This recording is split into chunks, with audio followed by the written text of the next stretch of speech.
কোচবিহার লোকসভা কেন্দ্রের বিজেপি প্রার্থী নিশীথ প্রামাণিকের সমর্থনে দিনহাটার রাজপথে সংখ্যালঘু মোর্চার বিশাল মিছিল অনুষ্ঠিত হলো।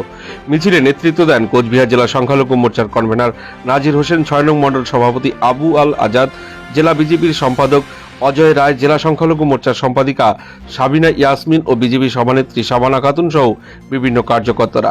এদিনের এই মিছিল থেকে উদয়ন গুহকে কটাক্ষ করে শাবানা খাতুন বলেন, আজকের এই মিছিল দেখে মন্ত্রী উদয়ন গুহকে কটাক্ষের সুরে বলেন, আজকের এই মিছিল দেখে উদয়ন গুহের ঘুম উড়ে গেছে। এতদিন সংখ্যালঘু মানুষদের খেলার গুটির মতো ব্যবহার করে গেছে, এখন সে সময় শেষ হয়ে গেছে। আজ ওষুধ খেয়ে তাকে ঘুমাতে হবে। আর কি জানালেন তিনি, শুনুন।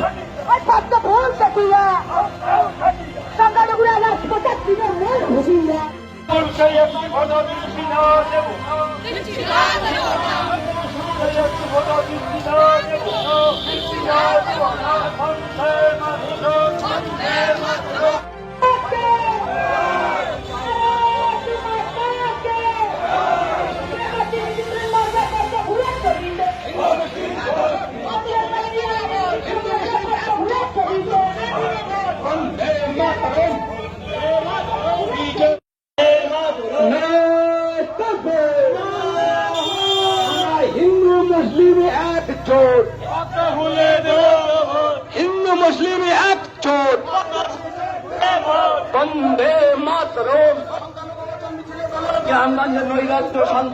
এই মিছিল আজকে মিছিল থেকে যে বার্তা আমরা দেব যে আমাদের কোচবিহারের প্রার্থী মাননীয় নিশীথ প্রামাণিক মহাশয় যে এইবার লোকসভার প্রার্থী, তাকে আমরা সবাই যে ভারতীয় জনতা পার্টির পক্ষ থেকে আজকে আপনারা দেখতে পেলেন যে সংখ্যালঘু মোর্চা থেকে কিভাবে স্বতঃস্ফূর্তভাবে লোকজন এসেছে দিনহাটার বুকে মিছিল করার জন্য এবং তৃণমূল এবং উদয়ন গুহকে বার্তা দেওয়ার জন্য যে সংখ্যালঘুরা বিজেপির পাশে সর্বদাই আছে এবং থাকবে। আজকে রাত্রিবেলা দেখেন ওনার ঘুম হয় কি না সন্দেহ আছে আমার, সম্ভবত রাত্রিবেলা ওনাকে ওষুধ খেয়ে রাত্রিবেলা ঘুমাতে হবে দিনহাটার এই সংখ্যালঘু মোর্চার মিছিল দেখে।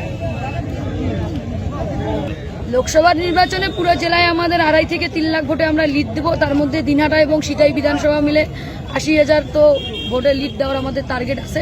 সব বিধানসভা থেকেই সবাই দিবে, আর বাকিটা তো 4 তারিখ বোঝা যাবে যে জনগণের রায় কিভাবে দিল। জনগণ তো আপনারা দেখতেই পারছেন, দিনহাটার মানুষজন দেখতে পারছে যে আজকে সব এতদিন তৃণমূল কংগ্রেসরা বলছিল যে সংখ্যালঘু মোর্চাদের সংখ্যালঘু যে ভাই বোনদের আছে তাদেরকে গুটি হিসেবে তারা ব্যবহার করত, আর এখন তারা বুঝতে পেরেছে সংখ্যালঘু ভাই বোনরা তারা কি ভুল করেছে, যার জন্য আজকে ভারতীয় জনতা পার্টি নিশীথ প্রামাণিকের ছত্রছায়ায় এসে কোচবিহার জেলায় সংখ্যালঘু মোর্চার এত ভাই এত বোনেরা আজকে এই আমাদের দিনহাটার মিছিলে পা রেখেছে। সেদিনের দিনহাটার ঘটনায় দাঁড়িয়ে থেকে তো সম্পূর্ণটা ইসে করেছে, মিডিয়াতে সোশ্যাল মিডিয়াতে সবাই দেখেছেন। উনি এই বয়সেও যে আসল কথা কি বলেন, এদের চরিত্রের ঠিক নেই, কি বলা যাবে এদেরকে। ওনার হাঁটুর বয়স বলা ভুল হবে, ওনার থেকে অনেক বয়সে কম যে কেন্দ্রীয় স্বরাষ্ট্র প্রতিমন্ত্রী নিশীথ প্রামাণিক মহাশয়। আসলে ওনাকে দেখে হিংসা হয়, উনি এত সিকিউরিটি নিয়ে এত হাই ক্যাটাগরিতে চলাফেরা করে, এত লোকজনের ভালোবাসা পান, আর এরা গেলে তো মানুষের ঝাড়ু দেখায় জুতা দেখায়, তা এদের তো একটু মান সম্মানে লাগবে রাস্তায় ফেরার পথে। তার জন্য ওনারা প্ল্যান প্রতীকভাবে রাস্তায় ওনার উপরে আক্রমণ করেছে।